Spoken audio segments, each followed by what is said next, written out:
Good morning, class. Today we are going to do the chapter ruling the country side.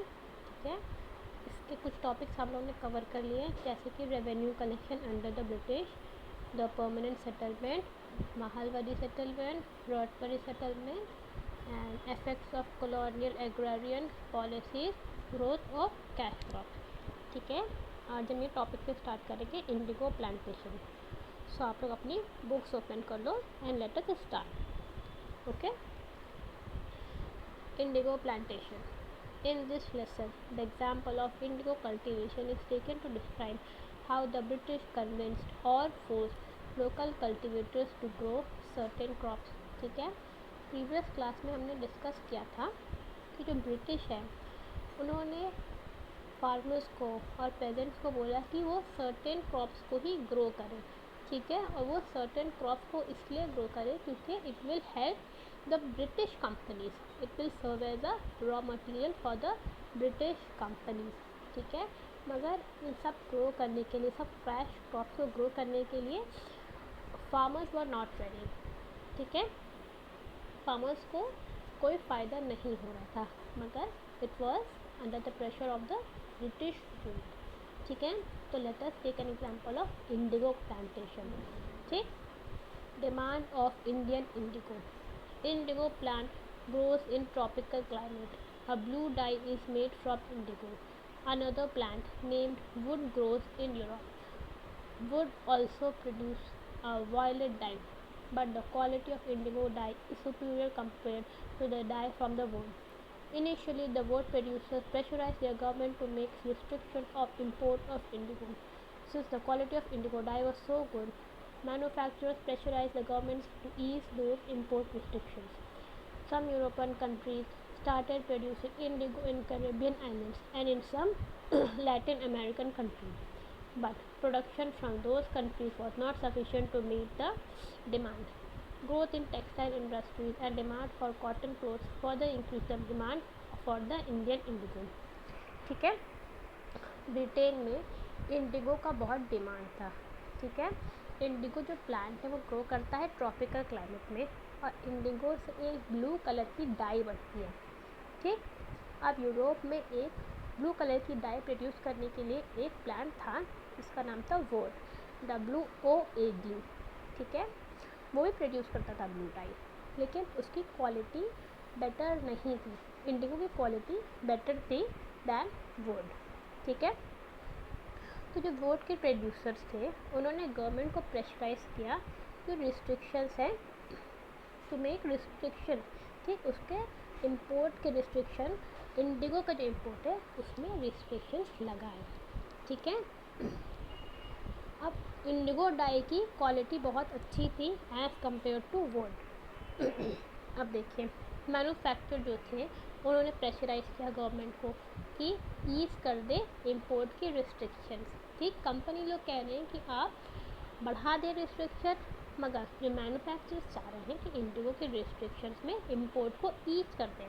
ठीक है, कुछ European country ने start भी कर दिया प्रोड्यूसिंग इंडिगो आइलैंड्स में, कैरेबियन आइलैंड्स में और लैटिन अमेरिकन कंट्रीज़ में. ठीक है, मगर प्रोडक्शन बहुत ज़्यादा नहीं था क्योंकि डिमांड भी बहुत ज़्यादा थी, तो प्रोडक्शन इतना हाई नहीं था यहाँ. ठीक, British started focusing on India for indigo plantation. Bengal became a major indigo producing state. The indigo from Bengal dominated the world market. The growth of indigo production can be assessed from the given fact. Only 30% of the imported indigo into Britain was from India in 1788, and the share of import from India grew to 95% by 1810. ठीक है, अब जो Britain थे उन्होंने चाहा कि Indigo की production वो इंडिया में स्टार्ट करें, इंडिया में बंगाल में. ठीक है, तो जो बंगाल है उनका एक स्टेट बन गया फॉर मेजर इंडिगो प्रोडक्शन. ठीक है, अब वो इतना डिमांड उसकी बढ़ गई फ्रॉम बंगाल. ठीक है, इतनी बढ़ गई उसकी डिमांड कि पहले 30% थी एक्सपोर्ट, 30% इम्पोर्ट होता था ब्रिटेन से इंडिया से ब्रिटेन में 1788 फिर वो ग्रू कर गया 95%। ठीक है, 1810 में वो 95% हो गया। तो आप समझ सकते हो इंडिगो की प्रोडक्शन बहुत बढ़ गई थी and Bengal was is major production site.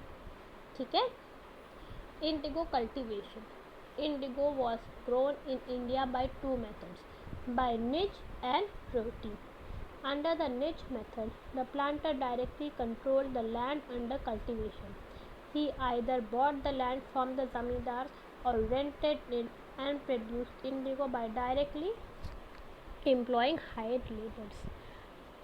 दो तरीके से इंडिगो की कल्टीवेशन वहाँ पे चल रही थी। ठीक है, दो मेथड से, एक था निच और दूसरा था रोटी। ठीक, निच में क्या होता था, जो फार्मर था वो डायरेक्टली उसके अंडर था कंट्रोल लैंड के, या तो वो उसको ख़रीद लेता था उस लैंड को, या तो वो उसको रेंट पे ले लेता था ज़मींदार से, और रेंट पे लेने के बाद वो कुछ लेबरर्स को हायर करता था, उसके बाद इंडिगो कल्टीवेशन स्टार्ट करता था। ठीक है, under roti the planters forced the Royals to sign an agreement, or the village headman signed the agreement on behalf of the Royals. ठीक है, हमने अभी डिस्कस किया था पिछले क्लास में कि रॉयट्स कौन होते हैं, कल्टीवेटर्स। ठीक है, इसमें क्या होता था, रोटी मेथड में क्या होता था, जो प्लांटर्स थे वो रॉयट्स को साइन करवाते थे। ठीक है, फोर्सफुली। ठीक है, जो रॉयट्स उससे फोर्सफुली साइन करवाते थे एक अग्रीमेंट जिसको कहते हैं सट्टा।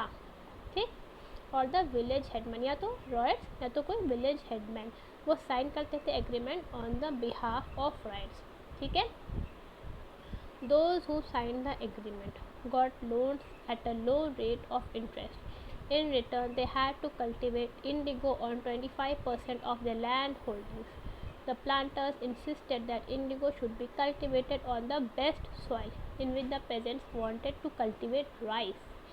Indigo plant has deep roots and exhausted soil fertility very rapidly.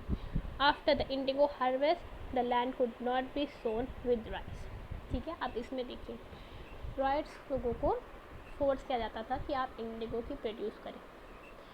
अब जिस ज़मीन पे इंडिगो की प्रोड्यूस करते थे वो बहुत अच्छी सॉइल होनी चाहिए थी, और वहाँ पे जो रॉयट्स चाहते थे कि वहाँ पे वो राइस को कल्टीवेट करें। ठीक है, मगर ब्रिटिश उनको फोर्स करते थे कि आप पहले ये अग्रीमेंट साइन करो। अग्रीमेंट में क्या होता था कि उनको 25% ऑफ द लैंड होल्डिंग्स में उनको इंडिगो को कल्टीवेट करना है। अब लेकिन इंडिगो के जो रूट्स थे वो बहुत डीप जाते थे। ठीक है, और वो पूरी सॉइल की फर्टिलिटी ले लेते थे। अब जब वो ले लेते थे उसके बाद जो लैंड है वो बैरन हो जाता था, उसके बाद राइस की कल्टीवेशन उसमें पॉसिबल नहीं थी।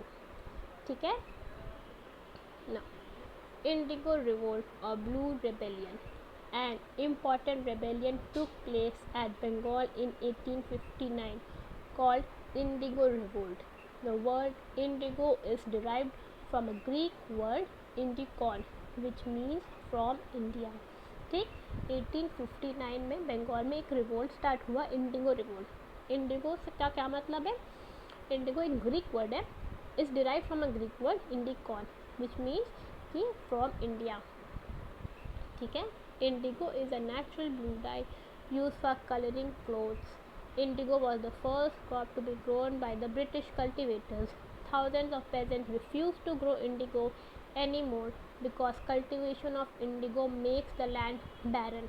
The indigo cultivators did not cooperate and gave a way of discontent between British and peasants. ठीक है, ब्रिटिश चाहती थी कि इंडिगो का ग्रोथ हो क्योंकि उनको अपनी कंट्री में उसकी डिमांड है, मगर इंडिया के जो पेजेंट्स थे वो नहीं ग्रो करना चाहते थे इंडिगो, क्योंकि उसके ग्रोथ से उनका जो लैंड है उसका फर्टिलिटी चली जा रही थी। ठीक है, उसके बाद वो कुछ और उसमें ग्रो नहीं कर पा रहे थे।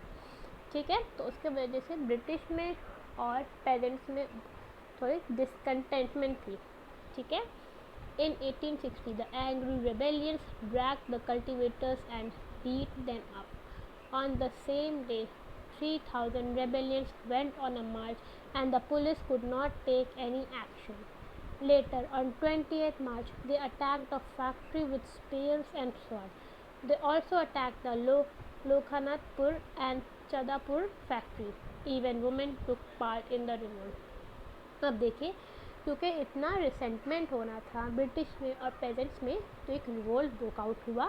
उसमें क्या हुआ, रिबेलियंस निकले और वहाँ के कल्टिवेटर्स को मारा पीटा. ठीक है. उसके बाद 3000 रिबेलियंस निकले, वो पुलिस तक गए और पुलिस कुछ नहीं कर पाए. उसके बाद 20 मार्च को उन्होंने फैक्ट्री पे अटैक कर दिया स्पीयर से, स्वॉर्ड से. ठीक है. एक लोखनतपुर और चंदपुर फैक्ट्रीज थे, उनमें भी उन्होंने अटैक कर दिया. ठीक. इस रिवोल्ट में वुमेन ने भी पार्ट लिया था. The rebellion received a lot of publicity through the learned people of Calcutta who spoke and wrote about the miserable plights of peasants and the tyranny of the planters. बहुत publicity मिली थी इस rebellion को. ठीक है. क्योंकि जो पढ़े लिखे लोग थे कैलकाटा में, उन्होंने पहले से ही इसको पब्लिसाइज कर दिया था. पेजेंट्स के बारे में उन्होंने काफ़ी पब्लिसाइज किया था. ठीक है. The government actually brought in the military to protect planters. A commission was set up to inquire into the system of indigo production. After the inquiry, planters were held guilty. Planters were criticized for using forceful methods with the riots. It stated that indigo production did not bring profit to the riots, so they could refuse the contract in future but fulfill the existing one. ठीक है. अब एक inquiry बिठाई गई और army को भी अंदर लाया गया टू प्रोटेक्ट द प्लांटर्स. ठीक है. जब इंक्वायरी में पता चला तो जो प्लांटर्स थे वो गलत थे. ऑब्वियसली वो गलत थे, बिकॉज रॉयट्स से फोर्सफुली बोला जा रहा था कि आप इंडिगो कल्टीवेट करो, जबकि वो नहीं चाहते थे. ठीक है. उसके बाद एक सोल्यूशन निकाला गया कि फ्यूचर में इंडिगो प्लांटेशन नहीं होगा, मगर जो एग्जिस्टिंग कॉन्ट्रैक्ट चल रहे हैं उसको उन्हें कंप्लीट करना होगा. ठीक है. A surprising aspect of the Indigo Revolt was the support from Bengal intelligentsia. The revolt also got major support from press. The newspaper described the atrocities of the British rule. Sisir Kumar Ghosh, the founder editor of Amrita Bazar Patrika, took special pain for the cause of indigo planters. The revolt also inspired a playwright to produce the most popular play of the time, Neel Darpan, by Dinabandhu Mitra, which in turn contributed a great deal to the nationalist movement in Bengal. ठीक है. जो Indigo revolt का उसको बहुत support मिला.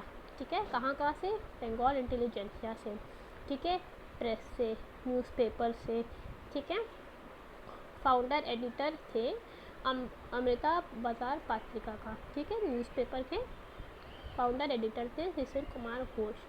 उन्होंने भी बहुत उसका सपोर्ट किया. उन्होंने दिखाया कि क्या पेन था इंडिगो प्लांटर्स का, क्या परेशानी थी और ब्रिटिश कैसे उनका यूज़ कर रही थी, उन्होंने सब दिखाया. ठीक. ए प्ले आउट भी प्रोड्यूस हुआ जिसका नाम था नील दर्पण बाय दीनबंधु मित्रा. ठीक है. तो ये सब लोग बहुत सपोर्ट करें इंडिगो रिवोल्ट को. ठीक है. Other revolts against the British. Fakir and Sannyasi revolt. Fakirs were a group of wandering Muslim mendicants in Bengal. Led by Chirag Ali Shah, they attacked English factories. Their rebellion was subjugated in the beginning of the 19th century. The Sannyasi rebellion took place in Bengal in the period 1770 to 1820. The Sannyasis organized peasants into militant groups and rebelled against excessive revenue. ठीक है.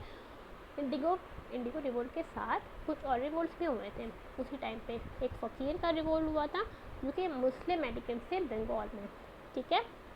उसको lead किया था चिराग अली शाह ने.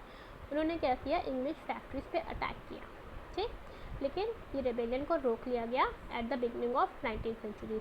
उसके बाद सन्यासी rebellion भी हुआ था इन द पीरियड 1770 टू 1820. ठीक.